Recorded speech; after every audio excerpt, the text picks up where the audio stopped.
जंगल में है। शेर अगर रिहाइश में आएगा तो वो आदमखोर बनेगा, आदमी का खून पिएगा, आदमी का मौत के घाट उतारेगा। अरे चाइना को रेल पहिया बनाने का भी ऑर्डर मिला है, जबकि भारत में रेल कारखाने हैं, भारत में निर्मित हो सकता है। इससे क्या होता है कि रुपया पर प्रेशर पड़ता है। कम से कम मोदी जी को तो समझना चाहिए। ये सलाह मानेंगे किसका? अक्षय कुमार का, किसका? अनुपम खेर का। रात में जाके रिंकिया के पापा ही हौस रही, रिंकिया के पापा रात गुजारते थे, चले नावे तांगन टेरा, चोर मचाए शोर। इनका जो काम है ये सिर्फ शोर मचाना जानते हैं। इनका सर्टिफिकेट आज तक नहीं दिखाई। इनकी बेटी ने जो बार खोला वहाँ बीप परोसे जा रहे वो नहीं दिखाई। लेकिन संसद में तो बहुत गर्जी है, गर्जी बहुत है। चोर मचाए शोर, यही तो हो रहा है। आप बताइए ना क्या गरज रही है?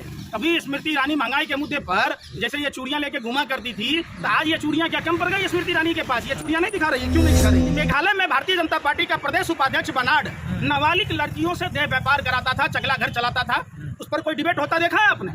लेकिन आज सुनिए ना, एक निर्भया कांड पर कितनी बातें हुई, हजारों निर्भया देश में हो गई, कभी उस पर डिबेट देखा है क्या? भारतीय जनता पार्टी राम और कृष्ण की बात करके ये चगला घर चलाने का नाम बदलकर भारतीय जनता पार्टी रख देना चाहिए।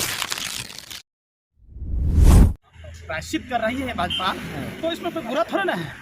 चलो देर से ही सही, भाजपा आरएसएस के लोगों को ये समझ में तो आया कि तिरंगा भारत का शान है।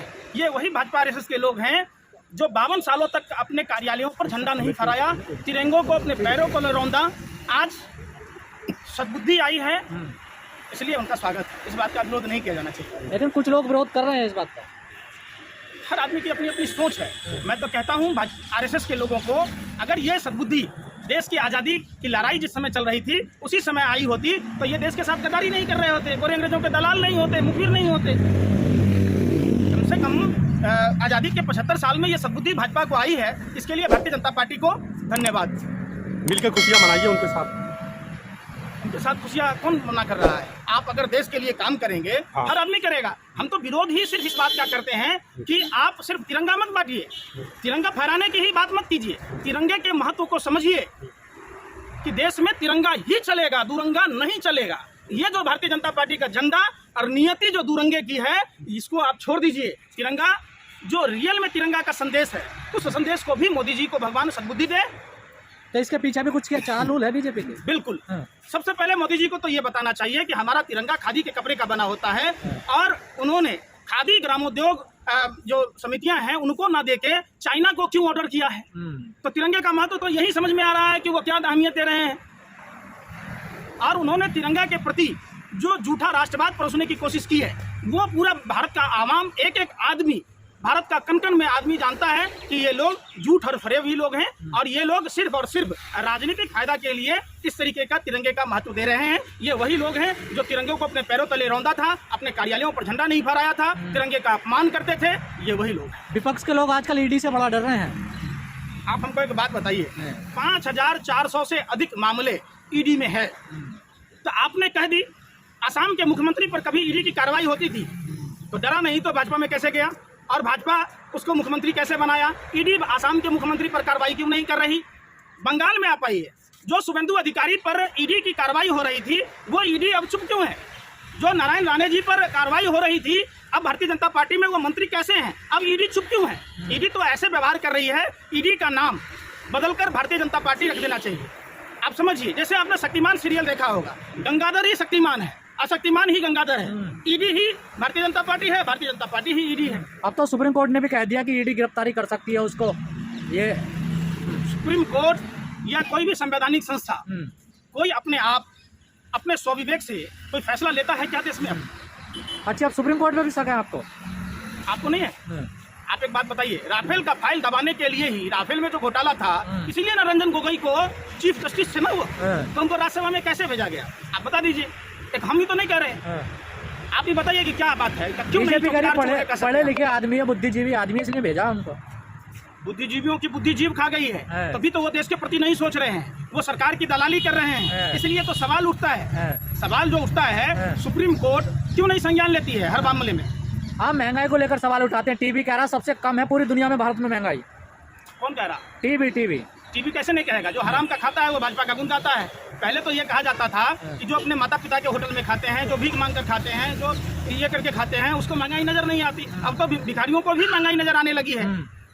और माँ बाप के घर में खाने वाले लोगों को भी महंगाई का बोझ पड़ा है। ऐसा पहला बार हुआ है आज़ादी के 75वें साल में कि महंगाई चरम पर है। दूध पर, दही पर, पनीर पर, अंतिम क्रिया के सामानों पर भी जीएसटी लग गई है। यहाँ तक कि बच्चे जो किताब कॉपी पढ़ेंगे उस पर भी जीएसटी लग गई है, स्याही पर भी जीएसटी लग गई है। तो आप समझ ही सकते हैं। लेकिन आपने कहा कि महंगाई बहुत बढ़ गई है, टीवी वहीं पे आज क्या दिखा रही है पूरे दिन, पता है आपको? क्या? समिति ईरानी और सोनिया गांधी में नोकझोंक। उसको महंगाई लगती तो महंगाई के मुद्दे को लेकर चलती, वो तो सोनिया गांधी और समिति ईरानी दिखा रही है। देखिए, भारतीय लोकतंत्र के चौथे स्तंभ कहे जाने वाले मीडिया के लोगों को दीमक जो है खा गई है, चाट गई है। वो पहले के राजा महाराजा जैसे भान रखते थे, ऐसे ही अब वो मीडिया का रोल हो गया है कि सरकार के सामने कर रही है। एक बात बताइए कि भारत की मीडिया उस समय डिबेट क्यों नहीं करती है जब अडानी के पोर्ट पर कंटेनर का कंटेनर हेरोइन पकड़ा जाता है, जब उसी गुजरात में बार बार हेरोइन की खेपें पकड़ी जाती है, उसी गुजरात में जहरीली शराब से कितने लोगों की मौतें हुई है, उस पर कोई डिबेट नहीं होता है। डिबेट तो उस पर भी नहीं होता है कि उसी उदयपुर सिटी में महिला मंत्री के होते हुए भाजपा का जिला अध्यक्ष नशे में धुत होकर था। अगर उस पर डिबेट होता, भाजपा के जिला अध्यक्ष पर कार्रवाई होती, तो जो गुजरात में सेक्स रैकेट है, जो ड्रग्स रैकेट है, इस सब का खुलासा होता। तो ये लोग तो वही काम करते हैं कि भी आपने डिबेट करते देखा है कि मेघालय में भारतीय जनता पार्टी का प्रदेश उपाध्यक्ष बनाड नाबालिग लड़कियों से देह व्यापार कराता था, चगला घर चलाता था, उस पर कोई डिबेट होता देखा है आपने? लेकिन आजकल सुनिए ना, एक निर्भया कांड पर कितनी बातें हुई, हजारों निर्भया देश में हो गई, कभी उस पर डिबेट देखा है? क्या भारतीय जनता पार्टी राम और कृष्ण की बात कहकर ये चकला घर चलाने का काम करेगी, बाढ़ चलाने का काम करेगी, हथियारों की सप्लाई करने का काम करेगी, भारत की खुफिया जानकारी पाकिस्तान देने का काम करेगी? कभी आपने डिबेट चलाते हुए देखा है कि ध्रुव सक्सेना का क्या हुआ, डीएसपी देवेंद्र सिंह का क्या हुआ? चर्चा ही नहीं होता है। जो भारतीय जनता पार्टी का नेता हथियारों का सप्लायर निकला, उस पर कोई डिबेट होता है? जो कोकीन अमला गोस्वामी के साथ पकड़ी गई, उसका क्या हुआ? ये सब बात कौन बताएगा? तो मीडिया के लोगों को क्या चाहिए? अंबानी अडानी के कंपनी का विज्ञापन, सरकारी विज्ञापन, और सरकार ने पूरा का पूरा खजाना खोल रखा है विज्ञापन के लिए। तो ये लोग विज्ञापन लेने के डर से सरकार के से सवाल नहीं पूछते। सरकार से सवाल पूछना जो शासन में है, सत्ता में है, जिसके हाथ में पावर है, मीडिया का काम है। तो मीडिया तो अब क्या बताऊं आप, लेकिन मीडिया का स्तर इतना गिर गया जितना झुमका नहीं गिरा बरेली के बाजार में। लेकिन आजकल मोर्चा स्मृति ईरानी ने संभाल रहा था। स्मृति ईरानी क्या संभालेंगे? आजकल बड़ी वो चर्चित यूनिवर्सिटी का सर्टिफिकेट आज तक नहीं दिखाई। इनकी बेटी ने जो बार खोला, वहाँ बिग परोसे जा रहे हैं, वो नहीं दिखाई। लेकिन संसद में आज तो बहुत गर्जी है, गर्जी बहुत है। चोर मचाए शोर, यही तो हो रहा है। आप बताइए ना क्या गरज रही है? अभी स्मृति ईरानी महंगाई के मुद्दे पर जैसे ये चूड़ियां लेके घुमा करती थी, तो आज ये चूड़ियां क्या कम पड़ गई स्मृति ईरानी के पास? ये चूड़ियां नहीं दिखा रही है, क्यों नहीं दिखा रही है? आप बताइए ना, क्या चूड़ियां कम पड़ गई? आज प्रधानमंत्री को क्यों नहीं भेज रही हैं? आज देश की अर्थव्यवस्था का क्या हाल है? देश में मंदी है, देश में बेरोजगारी है, भुखमरी है। आप कह रहे, गरजिए ना जाके वहाँ जहाँ से हेमा मालिनी सांसद हैं। अमिताभ बच्चन ने देखे थे ना धर्मेंद्र का, किसके सामने नाचने के लिए नहीं बोला? आज किसके सामने बसंती नाच रही है? क्यों नहीं बोल रही है? कि जो मथुरा में एक बात बताइए, सहायक शिक्षिका पल्लवी ने छात्रों से कुर्सी लगवाकर गंदे पानी में बच्चों को संक्रमण फैलने का डर है, बीमार होने का डर है। क्या वहाँ की जो प्रिंसिपल है सुजाता जी और पल्लवी जी जो सहायक अध्यापिका हैं, क्या अपने बच्चों से ऐसे करवाएंगी?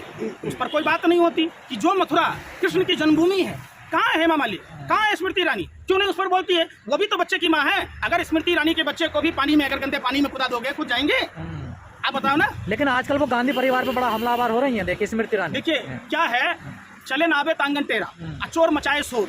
इनका जो काम है, ये सिर्फ शोर मचाना जानते हैं। सारे पाप का एक ही केंद्र बिंदु है भारतीय जनता पार्टी।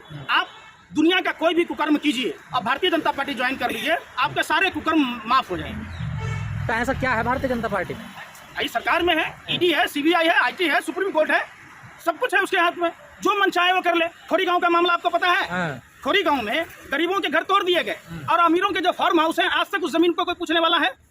मोदी जी कहते हैं जहाँ झोपड़ी वही मकान, आप कह रहे हैं घर तोड़ा जा रहा है। बात कहने पूछे खोरी गांव में जाके, क्यों नहीं पूछे दिल्ली के झुग्गियों में कि जहां रात में जाके रिंकिया के पापा ही हंस रही रिंकिया के पापा रात गुजारते थे, जहां प्रधानमंत्री हरदीप सिंह पुरी, विजय गोयल, हर्षवर्धन जी अपनी सभाओं में कहते थे कि गरीबों को मकान मिलेगा, कितने बड़े बड़े कैलेंडर बांटा करते थे। आज उन गरीबों को क्यों उजाड़ा गया?